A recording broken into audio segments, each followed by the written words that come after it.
We're unpacking something truly fascinating and honestly kind of intimidating.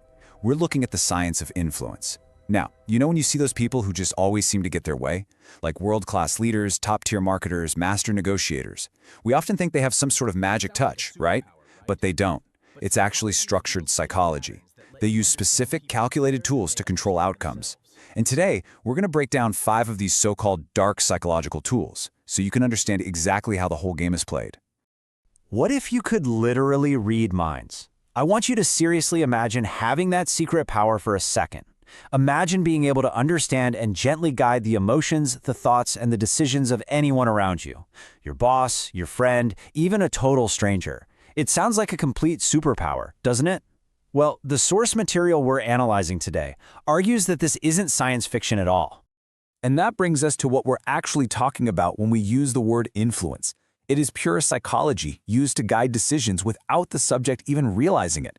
Now, I want to frame this neutrally right from the start. These aren't inherently evil spells. They're just incredibly powerful psychological tools. They're basically mechanisms that bypass our normal, rational defenses. And by understanding them, you don't just learn how they're used by influencers. You also learn how to spot them when they're being used on you. Okay, moving right into our first section, cognitive framing, or the illusion of choice. We're kicking things off with trick number 5, the revenge trap. If I tell you right now, don't look back, what is the very first thing your brain wants to do? You totally want to look back. It's a simple, undeniable truth of human nature. People always want what they are told they absolutely cannot have. It's reverse psychology in its purest form. When you tell someone not to do something, like not to watch a certain show, you aren't shutting down their desire. You're actually creating an irresistible urge for them to do the exact opposite. So here is how this actually builds into a practical application. Let's say you want someone to do something. A direct request? That might just get a flat no. But if you say, actually, never mind, the task is too tough, I really don't think you can handle it, boom, you've immediately bruised their ego. And as humans, we absolutely hate having our capabilities doubted. So what happens? They automatically complete the task just to prove you wrong. The absolutely crucial point here is that they do exactly what you wanted them to do, all while genuinely believing it was completely their own choice. It's a brilliant, if, slightly dangerous mind hack. Next up, trick number 4, the master of choice. Now, what's really interesting about this concept is the massive difference between a rookie move and a master move. Think about it. A direct request, like let's go out, invites a simple yes or no. The person might be tired, they say no, and bam, it's game over. But if you ask Pizza Hut or Domino's, you've completely removed the no option from the equation. You've given them 2 choices, sure, but both of those choices lead to your desired outcome, which is going out. They feel totally in control because, hey, they get to pick the restaurant. But you control the entire framework. That right there is what it means to be the master of choice. And if you're sitting there thinking this only works on your friends, think again. This is exactly how massive brands and political campaigns operate. They'll offer buy one, get one free, or buy 2, get 50% off. They're presenting options that make you feel like this really savvy decision maker who's snagging a great deal.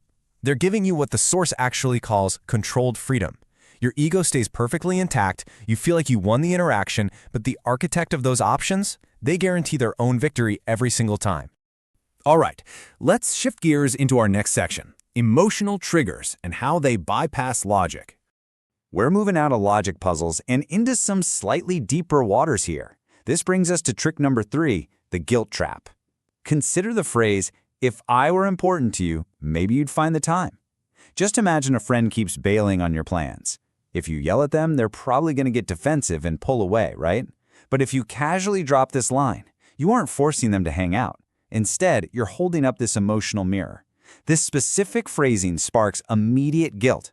It makes them feel like they've genuinely hurt your feelings. And because people naturally want to resolve that uncomfortable feeling of guilt, they'll reach out, apologize, and make plans, literally on autopilot.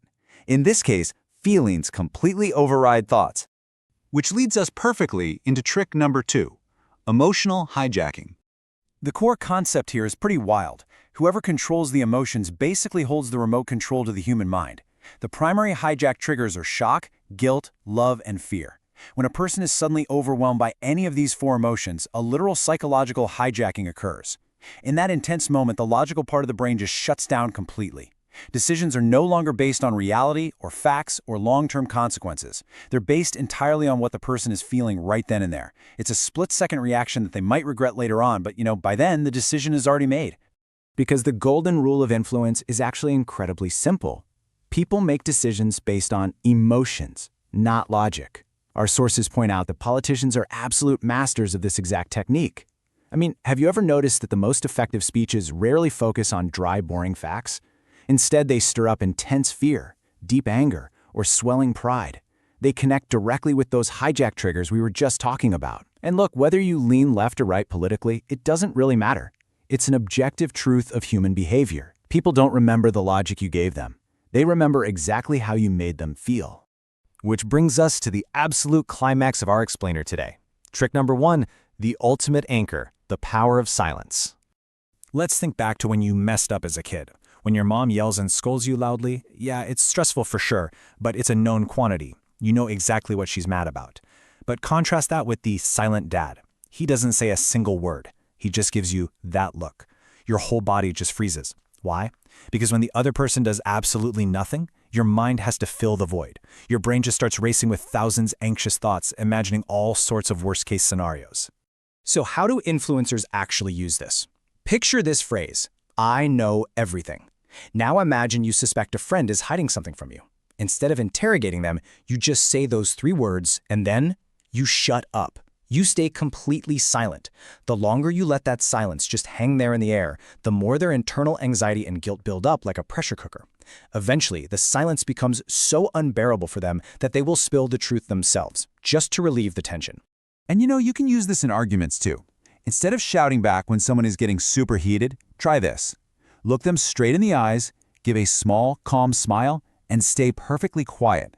Real power isn't about being the loudest person in the room. Actually, it's being the one who observes. By staying quiet, you're making their arguments feel weak in their own mind.